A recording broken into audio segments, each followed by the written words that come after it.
Happy Independence Day, everyone, and thank you for joining Enlit Kids Kathashtakam, Story of India from 1947 to 2021. My name is Shraddha Nigvekar, and I want to tell you a very interesting real story. This story has a hero called Kurian and several other supporting heroes also, who together brought about India's White Revolution. But for this story, you will have to time travel with me back to a freshly independent India sometime in the 1950s. So our story begins in Delhi. In Delhi, there was a young boy, a young 12-year-old boy called Raju. And Raju used to wake up every day at the crack of dawn, not to go to school, but to stand in a queue, in a line at the milk depot to try to get some milk for his family. Now, Raju was the eldest of four brothers, and he was considered the most responsible of them, so he was entrusted with this task. And in those days, if Raju reached after 6:30 in the morning, he'd have to wait in a really long queue to get even a little bit of milk. There would be about 50 people waiting in the line. So he used to get up very early, and he was sure to be there on time to get milk for his family. And even so, because milk was rationed, there was not enough milk to go around. So it was rationed. That meant that Raju got only 2 liters of milk for his big family of 6 people. So why was this milk shortage even there? Interestingly, India has never had a shortage of cows or buffaloes. So why a shortage of milk? Why was this a crisis even? And the answer lay in the production of milk and the way it was supplied to those places in the big cities. So milk was produced mostly in the rural areas and then bought by middlemen and contractors and then sold to the cities. But the system was very disorganized and it was rife with, dishonest people. So the profits were made by the contractors and the middlemen, and it never reached the farmers, and it never made the farmers very successful. Now, the solution to this whole milk crisis came in the form of a young 28-year-old engineer from Kerala called Kurian, Verghese Kurian, who landed in a small sleepy town in Gujarat called Anand in 1949, Friday the 13th of May 1949. And Kurian was actually an engineer who was passionate about metallurgy and nuclear physics. In fact, he had studied these subjects in the United States, but his studies abroad were funded by the government under the condition that he had to return to India and work as a dairy engineer for the government. And that's how Kurian landed in Anand in Gujarat. He was there to work at the research creamery, the government research creamery. But very quickly, he got very disengaged and he felt it was very monotonous and boring. And he was about to quit his job and just leave and, and find another job elsewhere when he met a group of farmers. This group was led by Shri Tribhuvan Das Patel. And this group had actually formed a cooperative of milk farmers, dairy farmers, under the guidance of Sardar Vallabhbhai Patel and Morarji Desai.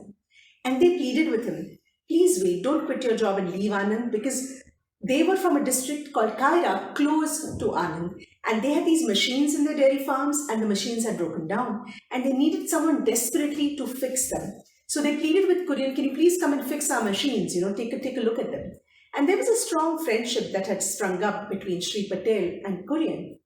So he agreed. He didn't quit his job. He in fact started helping this cooperative of farmers. And the cooperative was called KDCMPUL. That's a pretty large acronym for Kaira District Collective of Milk Producers Union Limited. And this cooperative, under Kurian's guidance, started modernizing, and eventually in 1950, Kurian quit the government job and joined them full time. And then there was no looking back. He started updating their systems and started streamlining all their processes. He even roped in one of his friends who was a dairy expert, who was Sri Dalaya. And this trinity of men, Mr. Patel, Mr. Kurian, and Mr. Dalaya, were the trinity that helped this cooperative grow and grow and grow. And then there was no looking back. They renamed the cooperative as Anand Milk Union Limited, or AMUL, best known to all of us as Amul. That's right. That was the story of how Amul started. And whatever profits Amul made directly went back to the farmers because it was owned by the dairy farmers themselves. So it was an amazing model. It was called the Anand model. And the then Prime Minister in 1964 was very excited by this Anand model. He was Sri Lal Bahadur Shastri. He actually visited Anand and stayed there for a whole day and night just to see how this process worked.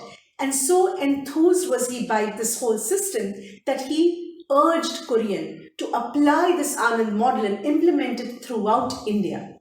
And that's how, in 1965, the National Dairy Development Board came into being.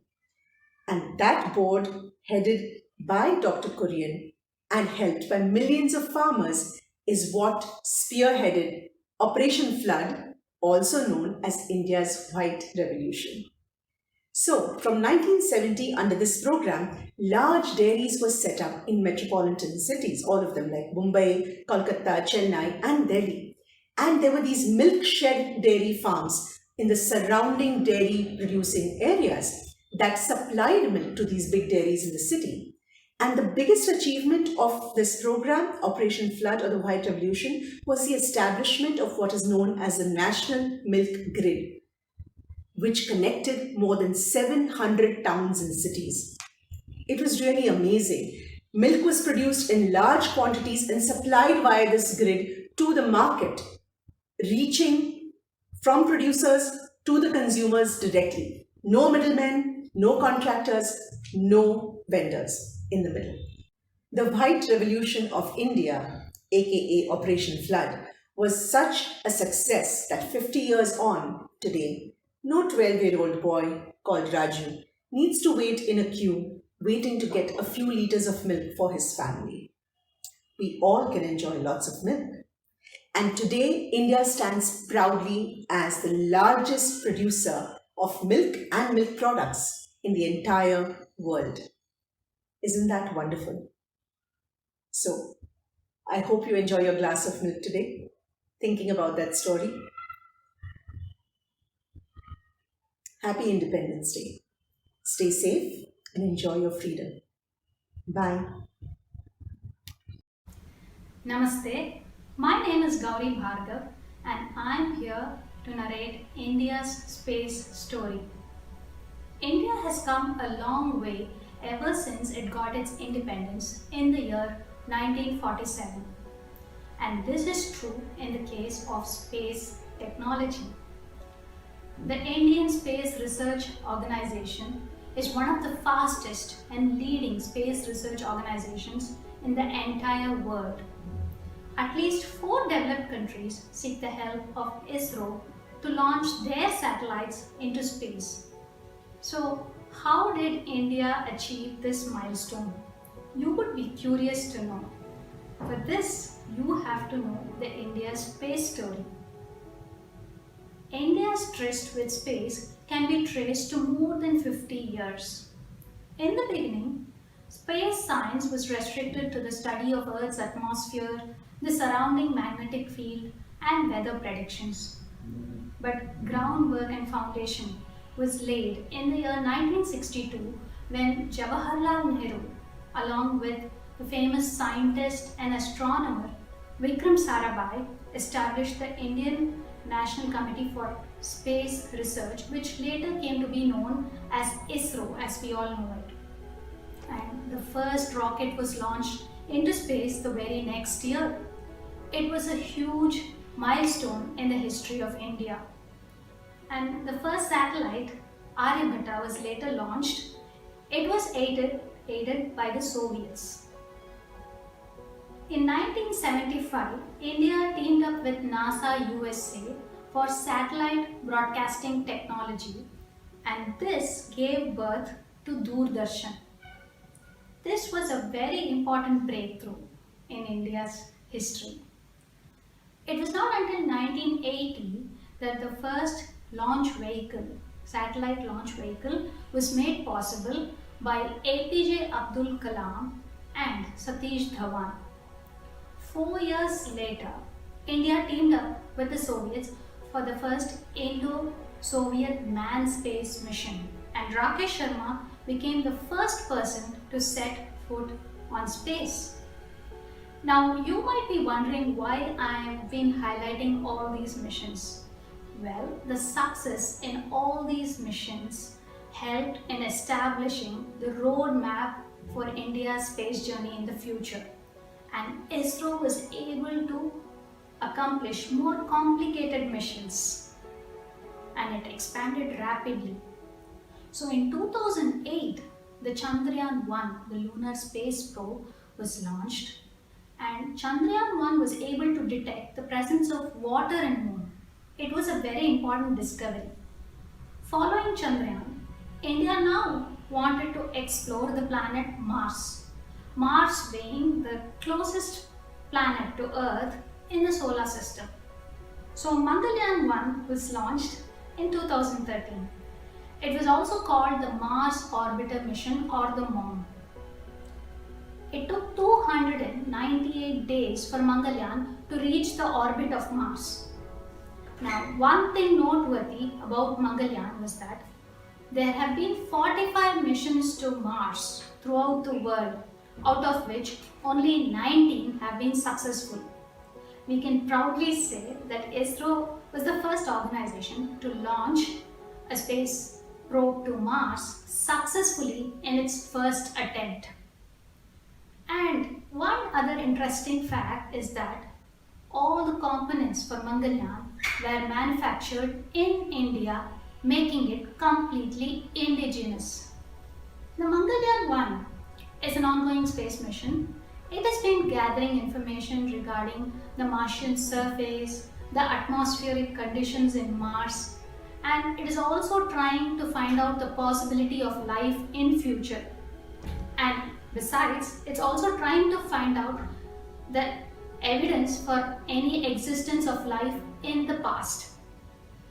And Mangalyaan 1 was such a huge success. And then the most complicated mission was performed by ISRO. In 2017, 104 satellites were launched as a single rocket mission. This was one of the most complicated missions that had ever been performed, and this put ISRO in the global map of the multi-billion-dollar space industry. So India gained international stage in space research. And after this, currently India is working on the Gaganyaan mission, which is a crewed mission. It is bound to take place sometime in the next year. And if India is successful, then it would be the fourth in line for having accomplished such a feat. So all these missions that I have highlighted now would have definitely instilled a sense of pride in everyone. ISRO hopes that the current generation would be inspired by India's space journey and the successful missions, so that they would take up space study and astronomy as their preferred field of study. And let us all hope that the current generation would lead ISRO to become the #1 in space research in the future. I hope you all enjoyed India's space journey. Thank you very much. Hello everybody, welcome, namaste, and wish you all a very happy Independence Day.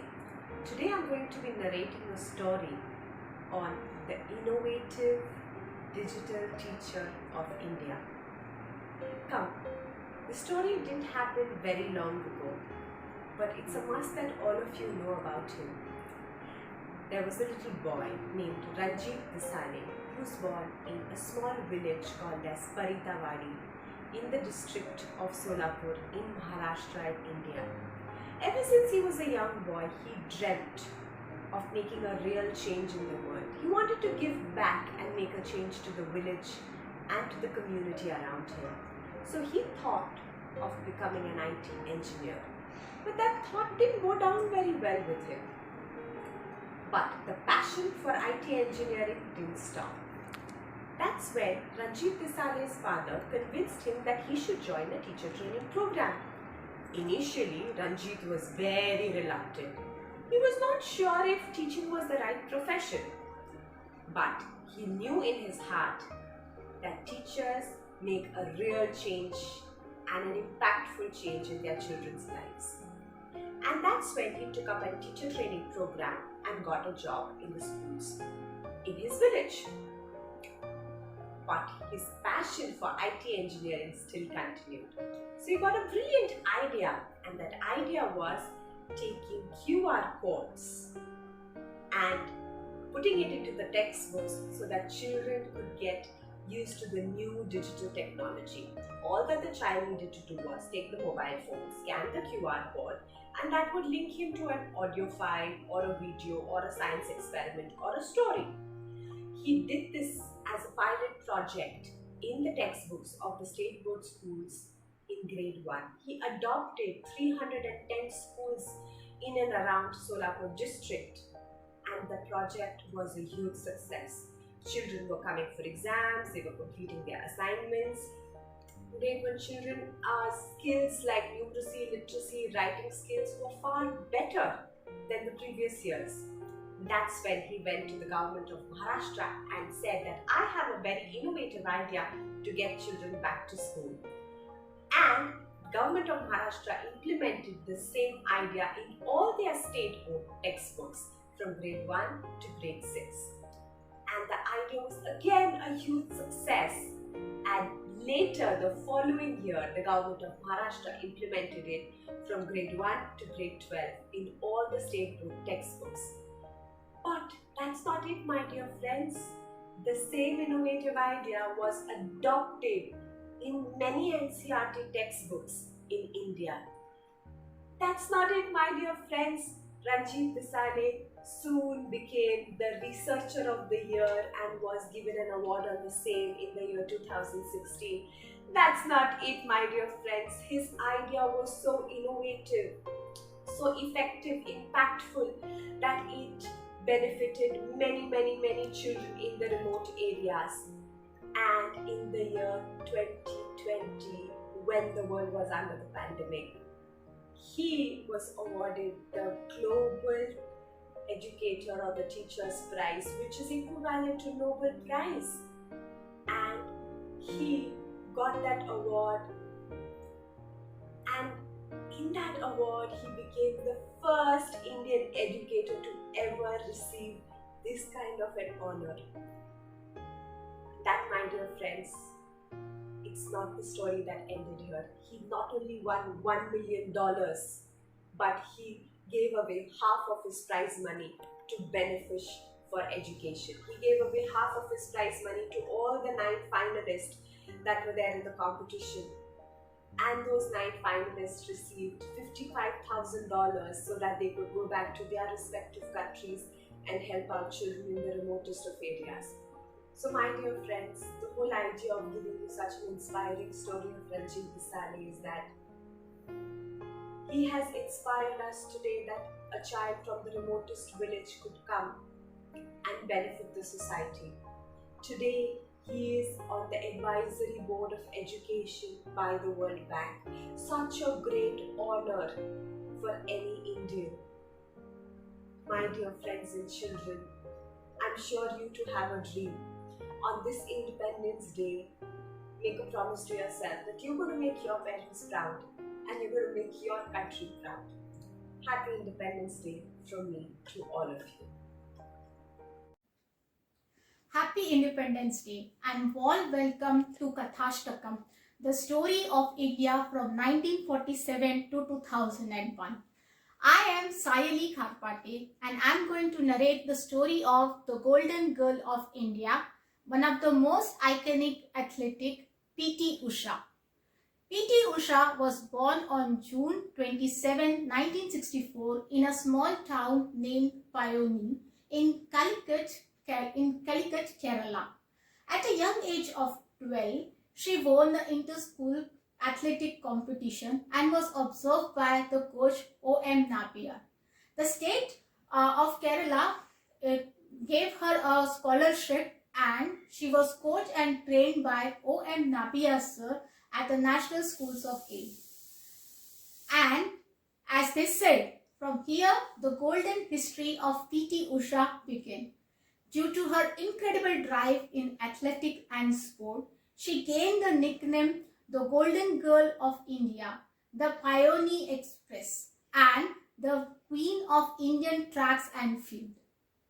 At the age of 16, P.T. Usha made her debut as the youngest Indian athlete in Moscow's 1980 Olympics. She was the first Indian woman to represent in the Olympics athletics.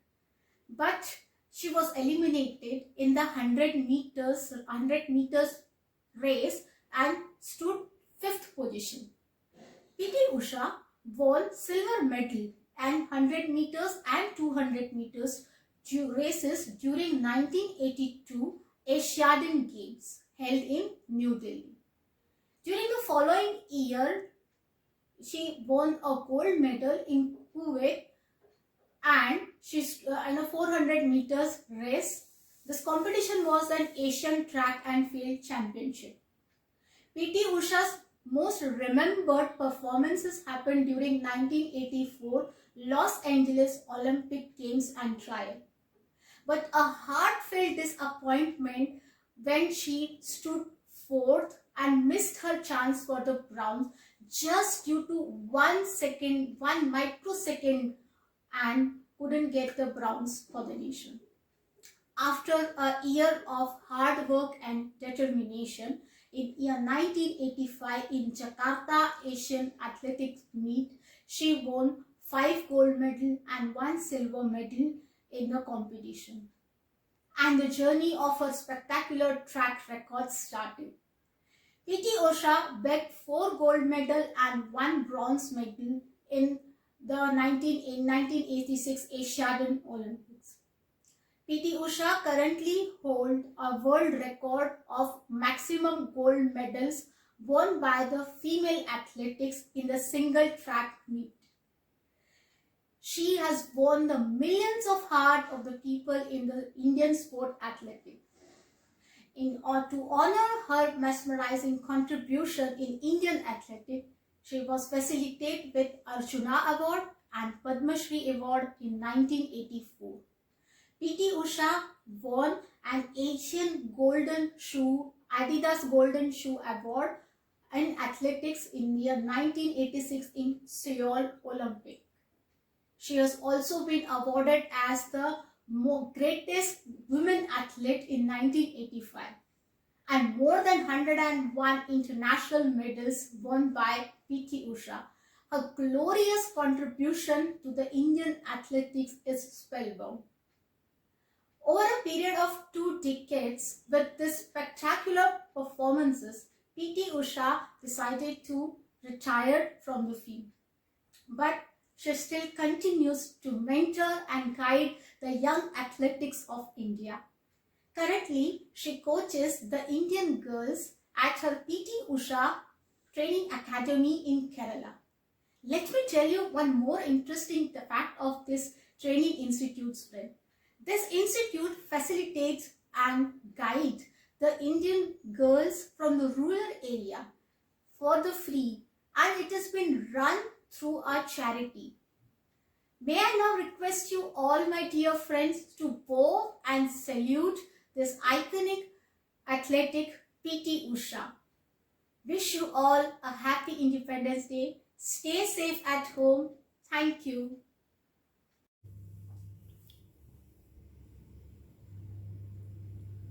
Good morning, friends. Welcome to Kathashtakams, the story of India, 1947 to 2021. 8 enthralling stories by 8 amazing storytellers. Wish you all a very happy Independence Day. I'm Yogini Uttarwar and I'm going to narrate a story titled The Story of Dr. Kiran Bedi, a woman of many accolades and catalyst of change. Let's start. Dr. Kiran Bedi is a social activist who has fought all gender stereotypes to make her way to the top. She holds the distinction of being the first woman IPS officer in our country. A woman of many accolades, she has inspired millions of young girls to take a stand and not anyone else let reign their lives. Her determination and commendable willpower are worthy of every praise. Let's see her journey from a small town girl to the true national icon that she is today. Kiran Bedi was born in Amritsar on June 9th, 1949. Her parents, Prakash Peshawariya and Prem Peshawariya, made number of sacrifices to make sure that all four of their daughters receive proper education and succeed in life at the time when misogynistic value of not providing education to the girls were prevalent in the society. Kiran Bedi attended the Sacred Heart Convent School, where she participated in National Cadet Corps (NCC). She also took interest in lawn tennis and won many titles like Junior Lawn Tennis Championship in 1966, Asian Lawn Tennis Championship in 1972, and All India Interstate Women Lawn Tennis Championship in 1976. Her education graph is also very interesting. In 1968, Kiran Bedi pursued Bachelor of Arts in English Honours from the Government College for Women. In 1970, Masters in Social Science from Punjab University, Chandigarh. In 1988, she obtained degree in Law LLB from University of Delhi, simultaneously doing active duty as a police officer. In 1993, she got her PhD in Social Science from IIT New Delhi with a thesis on drug abuses and domestic violence. She continued her studies even after the marriage to Brij Bedi in 1972 and birth of her daughter Saina in 1975. Now let's see her career. She has assumed various roles in her career trajectory. In 1970, Kiran Bedi started her career when she took a job as a lecturer in the Khalsa College, Amritsar. In 1972, she was the first woman to join IPS, Indian Police Services, and became the highest ranking officer.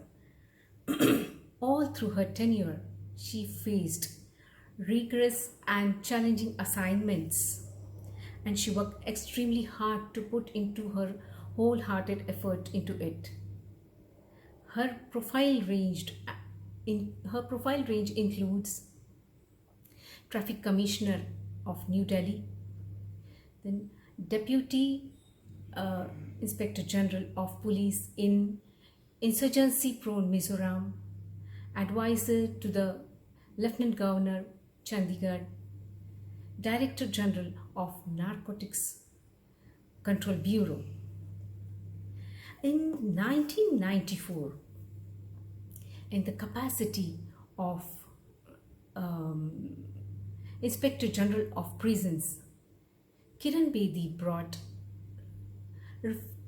reforms in the management of Tihar Jail, addressing the corruption and human rights abuses in the prison. And she implemented various programs like detoxification programs, yoga, vipassana meditation, literacy programs, and readdressing prisoners' complaints, etc. There is a fun fact about Kiran Bedi also. She was referred as Kiran Bedi because she towed the car of the then Prime Minister, late Srimati Indira Gandhi, for parking violations. In 2003, Kiran Bedi was the first woman and first Indian to be appointed in the United Nations in New York as civilian advisor police to the Secretary General. in the Department of Peacemaking Operations, where she was awarded a UN medal. So highly commendable. Kiran Bedi, uh, Kiran Bedi also participated in international forums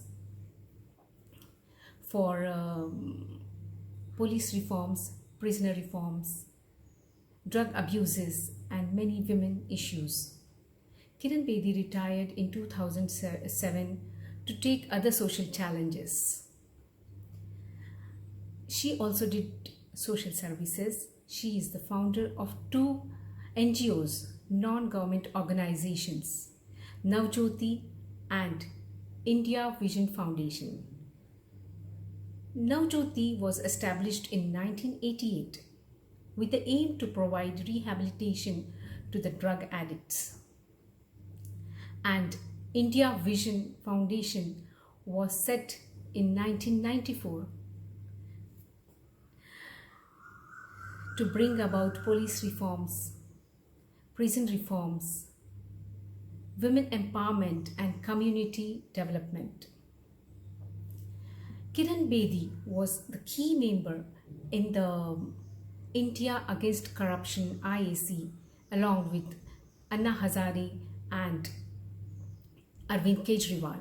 She was also arrested during anti-corruption protests, but that never shake her resolve and her willpower. She has a number of books and newspaper columns through which she spreads awareness to bring about social changes in various issues. She is author to many books like The Government at Net, The Motivating Bedi, It's Always Possible, As I See Brooms and Grooms. She has received many awards like the President's Gallantry Award in 1979, Woman of the Year 1980, the famous Raman Ramasese Award in 1994 for her government services, and many more feathers in her cap like Mahila Shiromani Award, Lion of the Year, Pride of India, Pride of Punjab, and so many more. Let's move to some motivational quotes by Dr. Kiran Bedi. The first one: people who do not take charge of their lives are lathi charged by time. The second one is my favorite. She says, I had a clear vision. If I take an assignment, I will do full justice to do it. Otherwise, I will walk away. And third one is also very, very beautiful. What the national revolution it would be if each one of us were to self-police. Isn't all good and inspirational? A woman of principles and a symbol of hard work, Dr. Kiran Bedi is a role model not only for the woman but for the whole country. There are number of great lessons to be learned from her.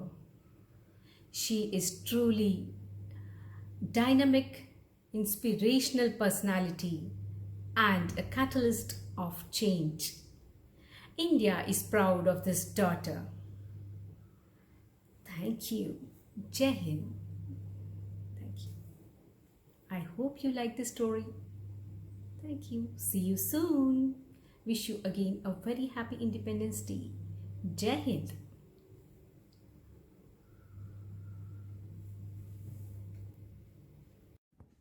Hi everyone, I'm Jyotsna. Do you know who the hero of my story is? He is not well known as other COVID fighters, but he played important role in saving people's lives. Children, you all know about coronavirus and its effects on people from last 2 years. Sassoon Government Hospital is one of the biggest general hospital for poor people in Pune city. It is a story of social worker Arun Burde. He works in Sassoon Hospital Blood Bank as a medical social worker. His job is to collect blood bags required by patients in hospital. He also provides them emotional support. Before COVID pandemic, Sassoon Hospital was in requirement of 2000 blood bags every month for different kind of patients. To fulfill these requirements, Arun and his colleagues used to organize blood donation camps in societies, colleges and different corporates. With the lockdown, all the blood donation camps stopped and people stopped coming forward for blood donations. There were around 150 children of thalassemia who require blood every month, and that was very challenging for Arun. Arun and his team took this challenge and worked relentlessly. The appeal was made to people and all donors. It was indeed a huge effort by Arun and team to motivate people to donate blood. Eventually, blood donation camps were held during lockdown following all the COVID regulations. His first blood donation camp was with 30 people. The challenges for Arun increased in second wave when his two colleagues found positive with COVID. He had to work hard in those days so that children and other patients did not suffer. Arun could not leave his work and visit his parents for almost a year. As first wave subsided, he was eager, but COVID second wave decided against his wish. He got the news that his mother is having fever from 2 days. She tested positive with COVID. Arun traveled all the way 250 kilometers on his bike to meet his mother. Shortly after that, his father too showed COVID symptoms. He admitted his parents in Sassoon Hospital COVID ward and decided to stay in hospital to complete his duty. But sadly, he lost his father. His mother was too needed special care for post-COVID recovery. Hence, Arun continued to balance his duty towards his family, work and children under his care. He faced all the challenges with strength and resilience. There are many such heroes we hardly know about, but we should always remember that there are some selfless, dutiful people around us who make this world a better place. Let us thank them, let us support them, and let us be them. Thank you. Hello. हाँ भैया, grocery pack किया है ना? उसमें सारी दालें, पोहा और मसाले टाटा संपन्न के ही डाले हैं ना? और टाटा टी और टेटली कॉफी भी डाली है ना? और हाँ, टाटा नमक डालना भूलना नहीं। हाँ ठीक है, थैंक यू। टाटा नमक, देश का नमक है ना मम्मा? हाँ, एकदम सही कहा। But mamma, have you ordered all grocery from Tata shop? Is this new shop? No, Bebo. This is not new shop. This is old. In fact, it is an oldest company of India. Tata Company formed in 1868.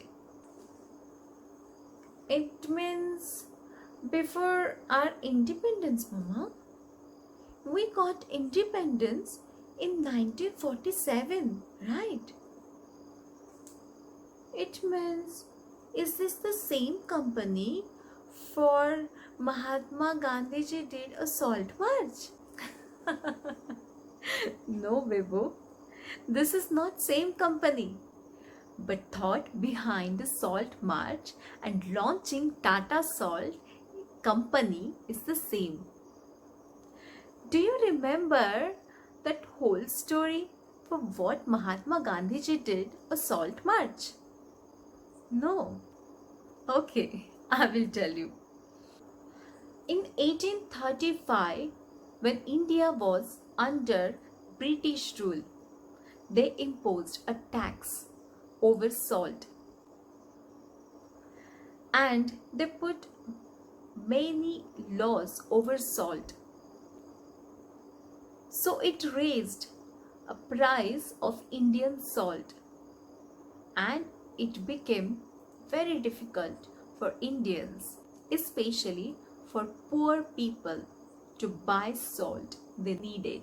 The salt law made it illegal for Indians to collect, to produce, and to sell.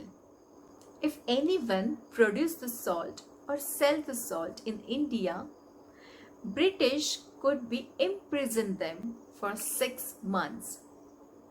When Gandhiji heard about this, he thought, next to the air and water, salt is the greatest necessity of life. Salt is important because it makes our food taste good. And more important, it is essential for our health. Then Gandhiji organized a salt march to Dandi. With this act, Gandhiji shook British Empire, and this proved the turning point of India's independence in 1947. The Salt March made Indians' life easier and healthier. With the same thought, Tata Group continued producing affordable salt under name of Tata Salt in 1983, added with the tagline Tata Namak, Desh Ka Namak. And you know what?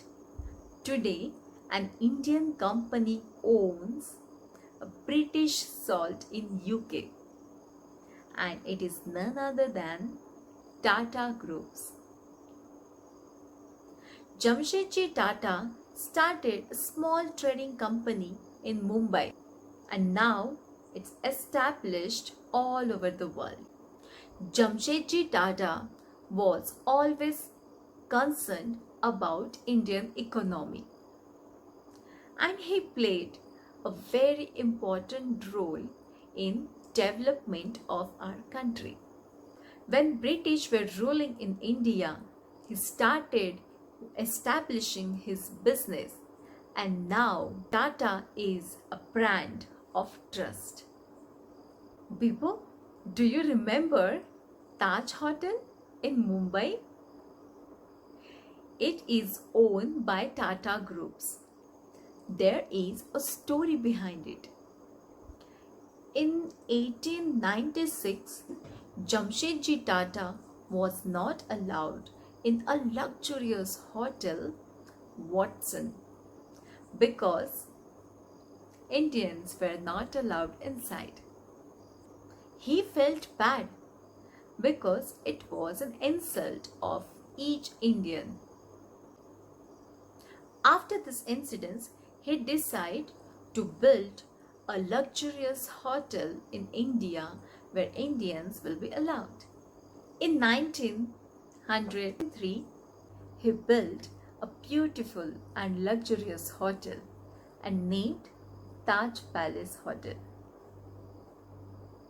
And after, not only in India, but in North America, Africa, San Francisco, Boston, New York, UAE, Maldives, Colombo, Bhutan, and in many countries, he owned luxurious hotels. Even Tata owns Buckingham Palace and Queen's official residence and luxurious Taj 51 Buckingham Gate Suites in London. Tata Group has steel plants in many countries. In India, we have industrial city Jamshedpur, which is named by Jamshedji Tata. Tata Group operates chemical plants, soda ash mining plants, iron or mining plants, steel manufacturing plants, wind farms, tea, coffee production plants, and oil and gas, and coal resources, and many things. Tata Airlines was started in 1932. J.R.D. Tata was the founder of Tata Airlines, and in 1948 it became Air India. Tata Group manufactures defense helicopters, equipments, trucks, buses, and heavy vehicles like Dev. And Tata Motor has taken over Jaguar Land Rover, and it is a largest manufacturing of premium vehicle in Britain.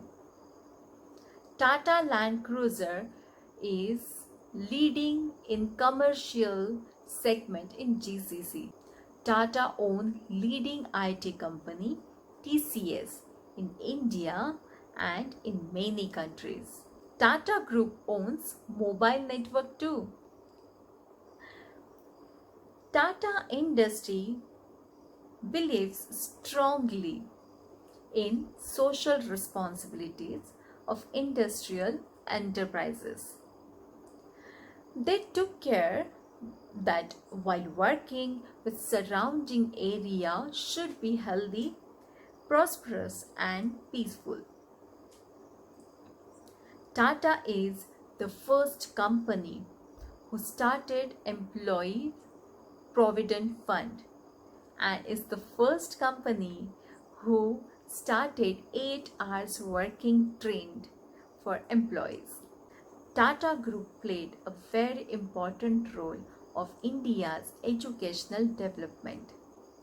J.R.D. Tata owns Indian Institute of Science in 1909, National Center of Performing Arts in 1979, Natar Technical Training Foundation in 1958, Tata Institute of Social Science in 1936, Tata Institute of Fundamental Research in 1945, Tata Institute Genetics and Society in 2017, Tata Management Trainee Center in 1968, Tata Energy and Research Institute, TERI, Tata Memorial Hospital in 1941, and Tata Medical Kolkata in 2011. And at last, but not least, Bebo, your favorite Olympics. In 1920, Sir Dorabji Tata led the charge, taking India's first ever contingent of 4 athletes and wrestlers to the Antwerp Olympics. And in 1924, in Paris Games, India's first women Olympian to be part of the India's tennis team. Then we set up the India's Olympic Association with Sir Dorabji Tata as a president, and we never looked back. Tata Group has a biggest contribution in Olympics. Nasirabji Tata saw a dream of business. Jamshedji Tata was the pioneer of Tata Industry, and he is also called a father of Indian industry. Ratan Tata got a Sir title in London. His rule is nation before business. Ratan Tata, over 68% of his profit donates to the charitable trusts and always donates for disaster relief and many more things. Recently, he donated 1,500 crores to fight COVID-19. Tata is truly incredible company. and travel a long way from Mumbai to all across the world. Hello and namaste to everyone. Wishing everyone a happy Independence Day. Today, children, I have a very special story for you on this special occasion. The story of Indian classical music, Hindustani Shastriya Sangeet. Now, when I told my grandson that I'll be narrating this to you, he says, "What, Granny? Music also has a story. I thought music is to be heard, listened, and it's to be sung." I said, "No, music too has a story, and today I'll be narrating the story of music post-independence. That is, the things that happened after we gained independence in 1947. Children, before 1947, there were princely states where the artists used to perform in the king's court.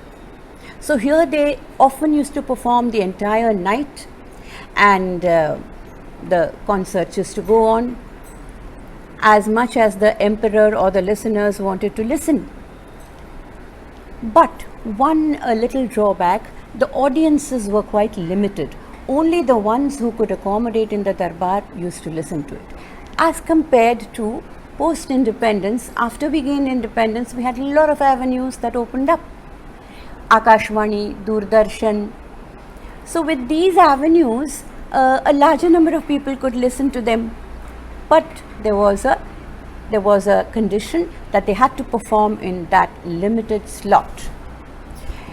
35 minutes or 45 minutes, they had to present their rag and get it across to the audiences and put the best of their phrases in it. So this was a change that our artists had to make, and they made it so beautifully. Then we also had gharanas, children. Gharanas were families of music. The particular guru of that gharana had a particular style, and the way they rendered was very unique. We had several gharanas like Kirana Gharana, Patiala Gharana, Agra Gharana, Gwalior Gharana. So post-independence, like quite recently, 1987, I had witnessed a Gharana Sammelan, wherein artists from each Gharana, they came up, they rendered the music in their style, and all under one roof in an auditorium. Listening to this, my grandson Chintu said, "Wow, Granny, that was so beautiful. All under one roof." I said, "Yes, I didn't have to travel anywhere." So that was the fun part. After independence, we gained independence, we could do so many things. Talking about radio stations, the first one was opened up in Bombay 1927. After which, by the time we reached 1947, we had about 9 radio stations.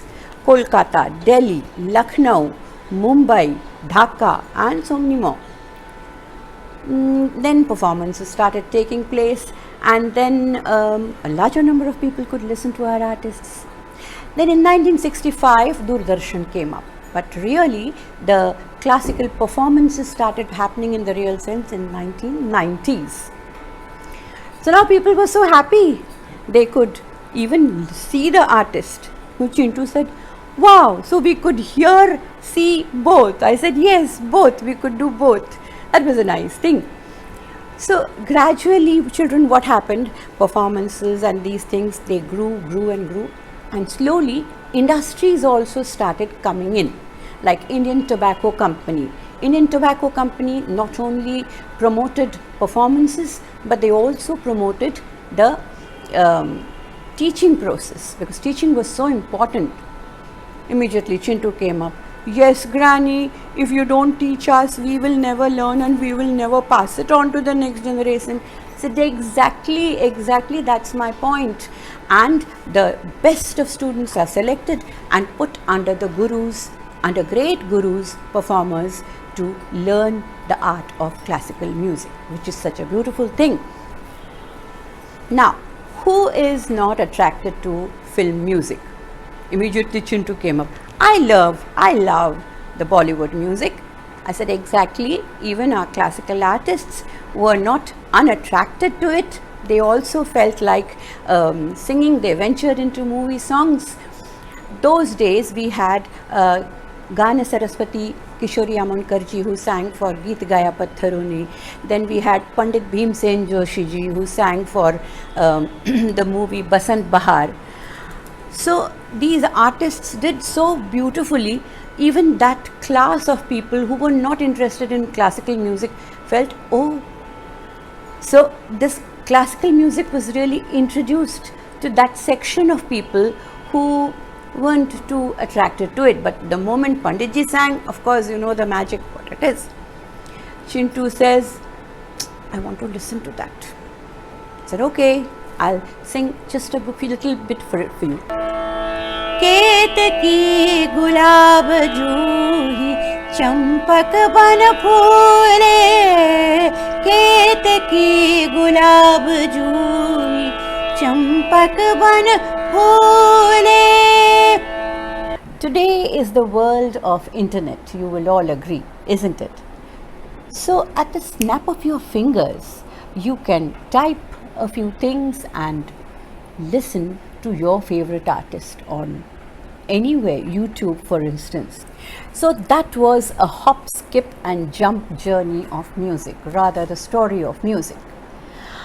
Did you find it interesting? I'm sure you must have found it interesting. Children, do take care of our independence. We have gained it after a lot of hard work, sacrifices by our older generations who have really worked for it. So take care of it and take our country to the stars. The sky is your limit. Vande Mataram. Jai Hind.